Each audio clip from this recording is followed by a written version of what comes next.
So I wanted to talk just a little bit about the influence and the impact that Bob Weir playing in the Grateful Dead had upon my love of music that I remember very distinctly about 20 years ago trying to paint a picture, and I have no stamina or talent for painting, though I wish I did.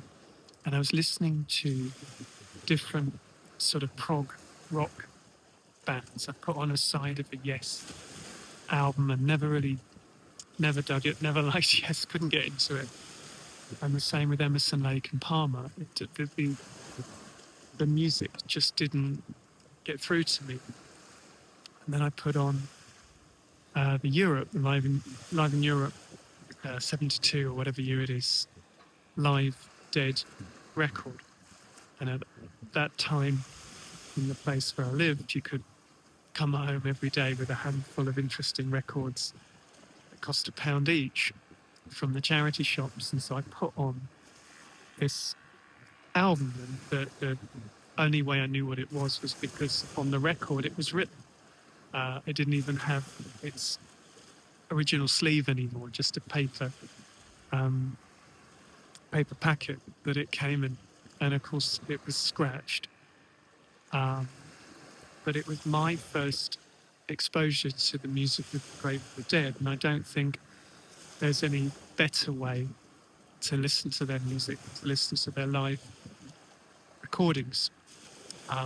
Of course, later I investigated the recorded albums, but I never really returned to them. It always seemed like that band never excelled in the studio and never really found its voice in the confines of the recording studio, and that they worked when they were being recorded, and that it was part of a live performance with the energy of the crowd. And I'm such a fan of the Deadhead sort of ecosystem, the whole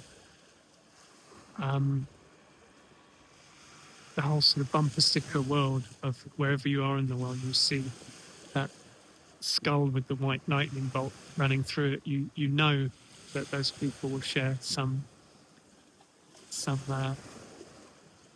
common ground with you, and that it kind of is beyond music. It's a cultural and stylistic and visual culture all of its own, and I love the art of the Grateful Dead.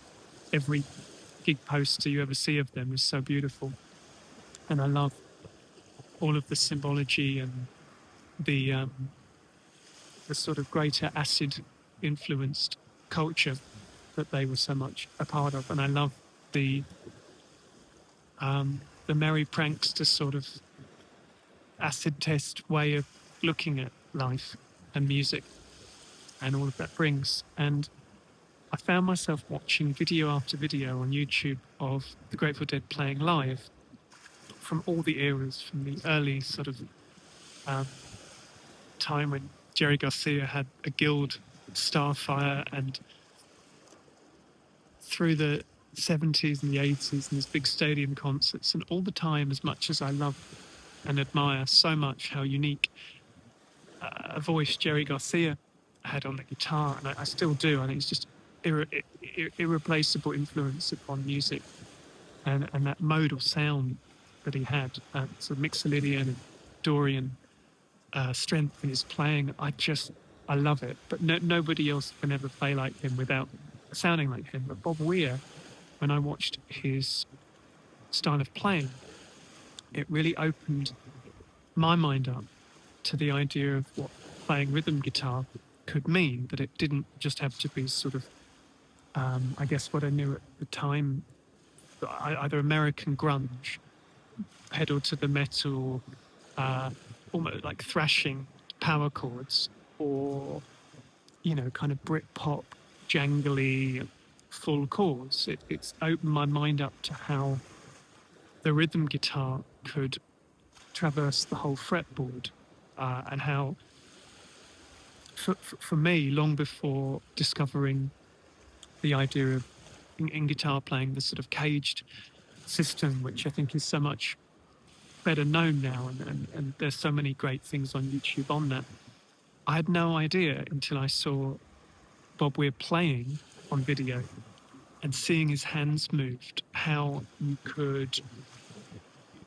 could be in one of any of those five shapes, as it were, those caged shapes on the neck. It didn't have to be the G chord, the E chord, the D chord, the C chord, or whatever, the A chord that you learn that are down by the headstock, that those chords could spread all over the neck. And furthermore, you didn't have to play them like a downward strum.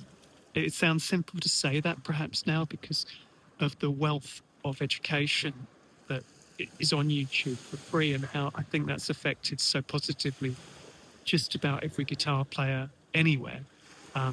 That it's sort of brought up everybody's understanding of what that instrument is.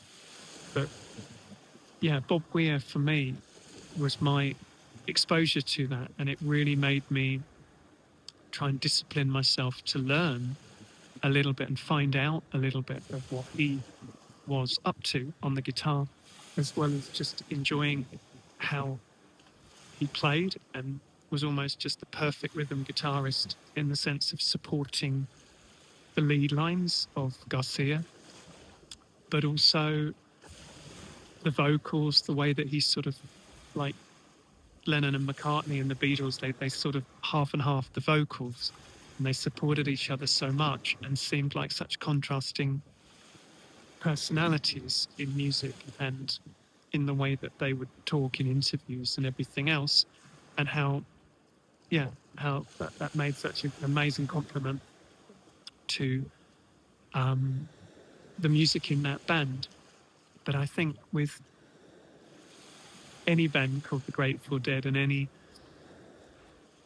any band with such beautiful music as what they had, I don't think it ends with his passing, as little as it ended with Jerry Garcia's passing, that they were the perfect people at the perfect time to convey those songs and those stories and be sort of vectors, if you like, of all the things that were happening in their time, as well as just musically. But that I can see people playing the music of the Grateful Dead in 100 years' time.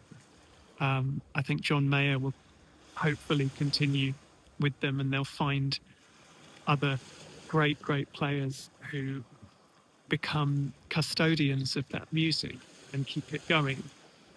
And there is already such an amazing scene of bands who sort of cover that music, but I would like to think that there will be an official Grateful Dead, or Dead and Company, or Dead and whoever in the future, and that it will keep it going. But yeah, I just wanted to express my love of what Bob Weir brought into my life musically, and how much of a fan I am of that music, and how many hours it has brought me to so many places, from the country and the blues, playing